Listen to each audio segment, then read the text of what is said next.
नमस्ते, वंदे मातरम। मैं डॉक्टर विजय वेदांत आज इस सेकंड वीडियो में स्वागत कर रहा हूँ।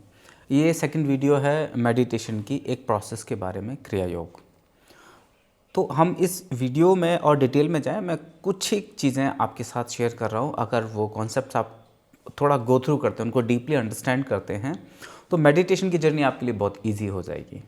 और ये कॉन्सेप्ट्स बहुत मुश्किल नहीं है, बहुत ईजी हैं, बहुत लॉजिकल हैं। तो चलिए शुरू करते हैं। हमारा ब्रेन 3 हिस्सों में डिवाइडेड है। पहला जो विजिबल हमारी आँखें हैं, this is visible part of brain.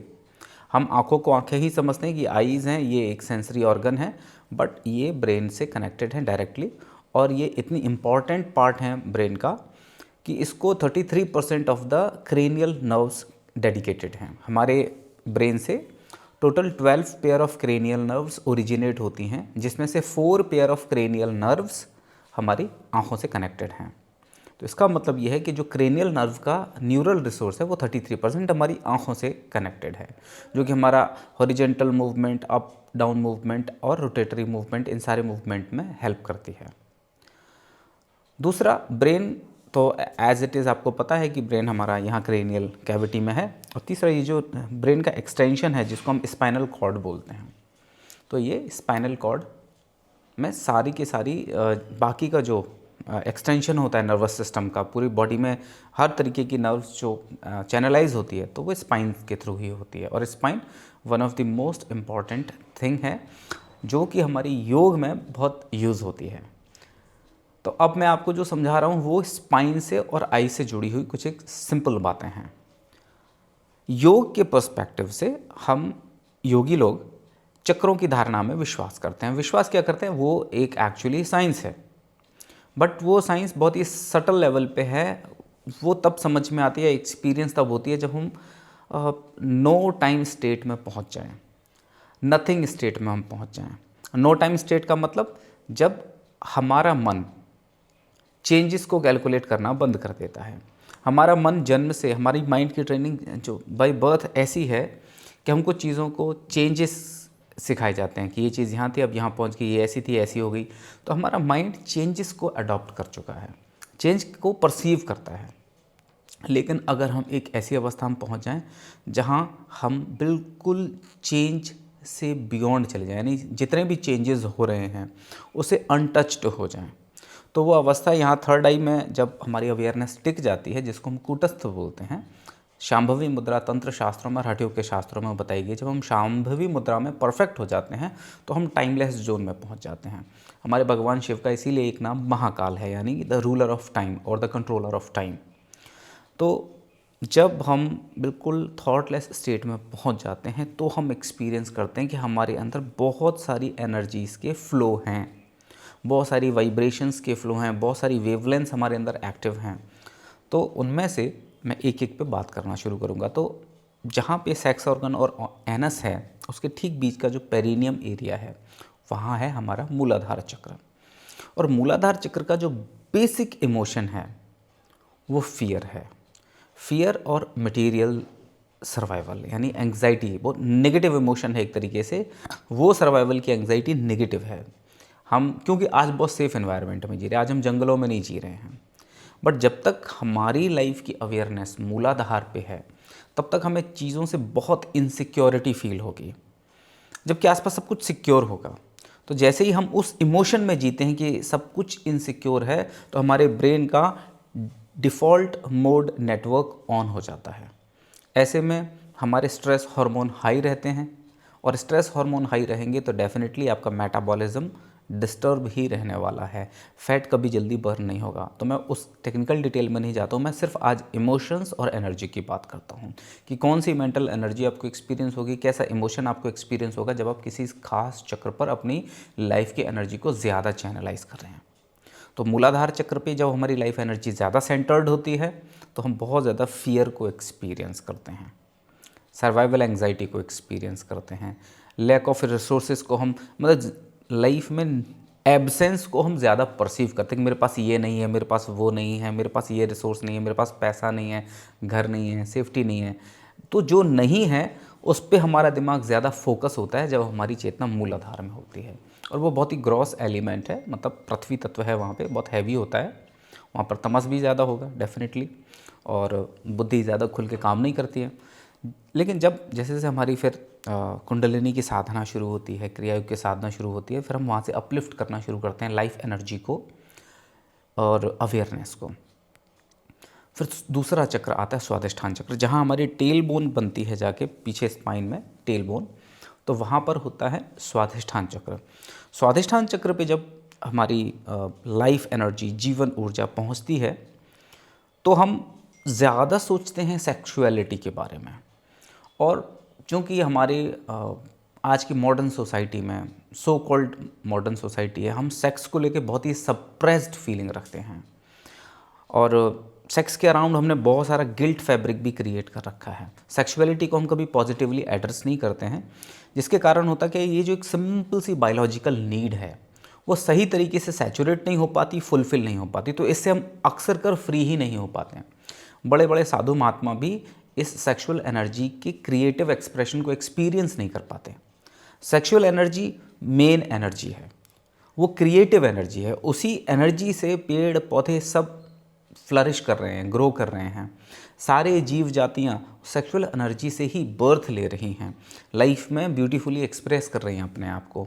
हम मनुष्यों को सेक्सुअलिटी के अराउंड बहुत सारी गिल्ट दे दी गई है, गिल्ट समझ लो उसके प्रति पाप बोध दे दिया गया है कि ये गलत है, ये गलत है, ये गलत है, जबकि नेचर ने दिया है उसको। तो हम सब स्वाधिष्ठान में तब और ज़्यादा अटक जाते हैं जब हम सेक्सुअल एनर्जी को सप्रेस करने की कोशिश करते हैं। और ऐसा ही एक आइडिया है ब्रह्मचर्य का।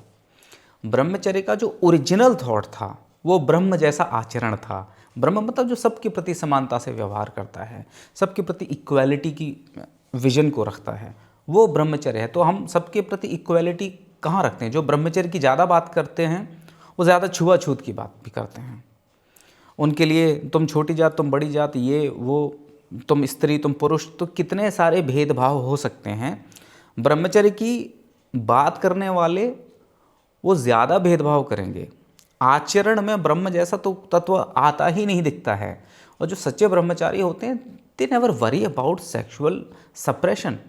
वो जानते हैं this is one of the creative expression given by nature. इसको तो हम सप्रेस नहीं कर सकते, इसको हम एक्सप्रेस ही कर सकते हैं। तो वो बड़ी सही तरीके से एक्सप्रेस करते हैं। देखिए, हमारे देवी देवता भी जितने भी डिपिक्ट किए गए हैं वो पेयर में हैं। ऋषि परंपरा भी पेयर में ही होती थी, एक ऋषि की कई पत्नी होती थी। ठीक है, तो सेक्सुअलिटी का सप्रेशन तो हमारे कहीं भी सनातन थॉट में नहीं था। उसको चैनलाइज करने के प्रोसेसेस थे जो योग में और तंत्र में बताए गए हैं। अब हम वो टूल्स टेक्निक्स तो आज की डेट में ना हम जान रहे हैं, ना हम शेयर कर रहे हैं, बस हम वो सप्रेशन में लगे हुए हैं। खोखली थूथी धारणाओं को हमने पकड़ा हुआ है और कुछ मिथ्या ज्ञान पकड़ा हुआ है जो एक्चुअली इल्यूजनिस्ट है। वो पूरी नॉलेज इल्यूजन है। तो मेरी कोशिश है कि आपके साथ ज़्यादा से ज़्यादा ट्रांसपेरेंटली वो सिस्टम शेयर करना है। तो स्वाधिष्ठान चक्र पे दो तरीके से ज़्यादा चेतना फंसती है हमारी, जब हम अपनी सेक्सुअल एनर्जी को सही से एक्सप्रेस करना नहीं जानते और एड्रेस करना नहीं जानते हैं।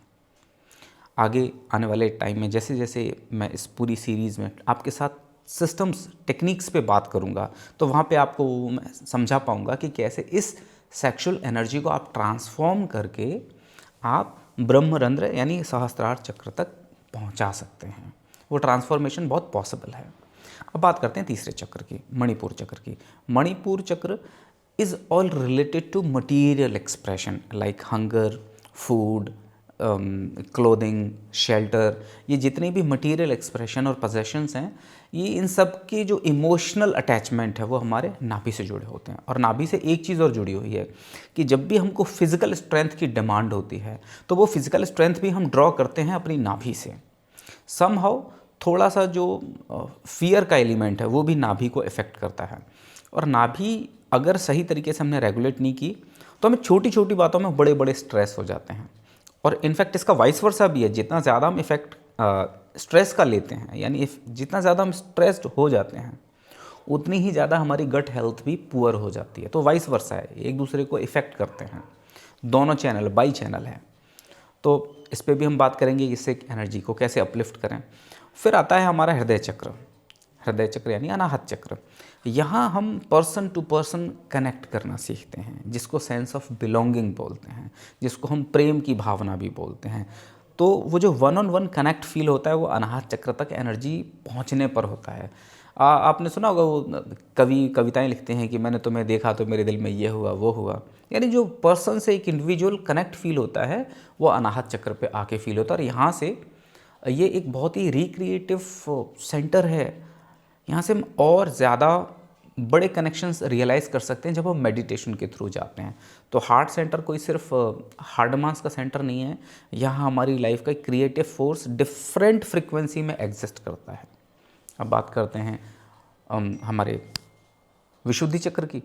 विशुद्धि चक्र पे आके व्यक्ति इनसिक्योरिटी से फ्री हो जाता है, सेक्सुअलिटी की फीलिंग से फ्री हो जाता है, मटेरियल पोजेशंस के पैशंस से फ्री हो जाता है, इंडिविजुअल कनेक्ट जो है वन ऑन वन उस बाउंड्री से भी आगे चला जाता है। फिर वो अपनी आइडेंटिटी के बारे में सोचने लगता है कि मेरी लाइफ का पर्पस क्या है, मेरा हायर पर्पस क्या है, मैं क्या ऐसा रिटर्न कर सकता हूँ। तब वो ईगोइस्टिक और स्टूपिड होके नहीं सोचता लाइफ को, स्वार्थी होकर नहीं सोचता लाइफ को। तब वो लाइफ के डीपर मीनिंग को एक्सप्लोर करना शुरू करता है। यहाँ से वो अपनी सेल्फ की रियल आइडेंटिटी से फ्री होकर रियलिटी की तरफ अपनी जर्नी शुरू करता है। अभी हमको बहुत सारी आइडेंटिटीज़ दे दी गई हैं, इस पर मैं कभी बाद में चर्चा करूँगा, आइडेंटिटीज़ और रियलिटी पे डिटेल वीडियो बनाऊँगा। तो हम फेक आइडेंटिटी से अपने आप को फ्री करते हैं और अपनी इंडिविजुअल रियलिटी क्या है उसको एक्सप्लोर करना शुरू करते हैं जब हमारी लाइफ एनर्जीज थ्रॉट चक्र के अबव जानी शुरू होती हैं। और जब हम थर्ड आई पे अपनी अवेयरनेस को स्टेबलाइज कर लेते हैं तो हमें हमारी वास्तविक फॉर्म क्या है, ट्रू एक्चुअल फॉर्म क्या है, प्योर सेल्फ का एक्सपीरियंस हमको आना शुरू होता है। और ये साधक को लंबे समय तक ब्लिस की स्टेट में लेके जाता है। वो एक गहरी समाधि लगना शुरू होती है और ट्रांस की स्टेट कहो उसको, इंग्लिश में कहते हैं ट्रांस की स्टेट, बट ट्रांस जो स्टेट है वो ड्रग डिपेंडेंट होती है वेस्ट के हिसाब से। समाधि शब्द मतलब चित्त एकदम शून्य की अवस्था में चला जाता है, हम एब्सोल्यूट वास्ट शून्यता में चले जाते हैं, इनफाइनाइट में चले जाते हैं। तो जब वो एक्सपीरियंस आता है तो हमारी बहुत सारी जो साइकोलॉजिकली अप्लाइड बाउंड्रीज़ हैं लाइफ की वो टूटनी शुरू हो जाती हैं और हम लाइफ में एक नई और डीपर मीनिंग के साथ जीना शुरू करते हैं।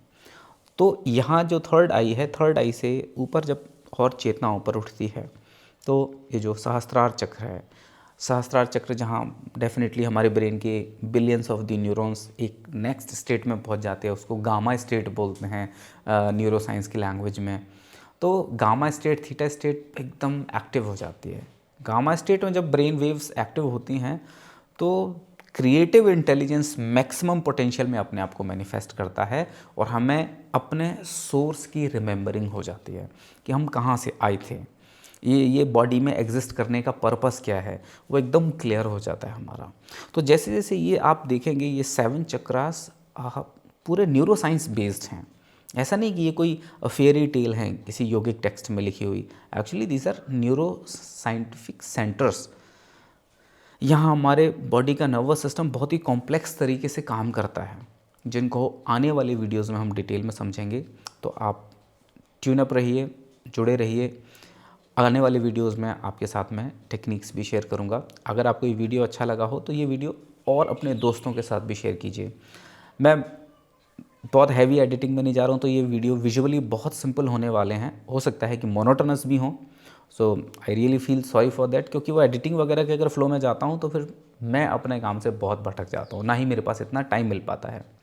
I hope this video gives you a little value and clarity about your upcoming practice. तो अगले वीडियो में मिलते हैं। नमस्ते, वंदे मातरम।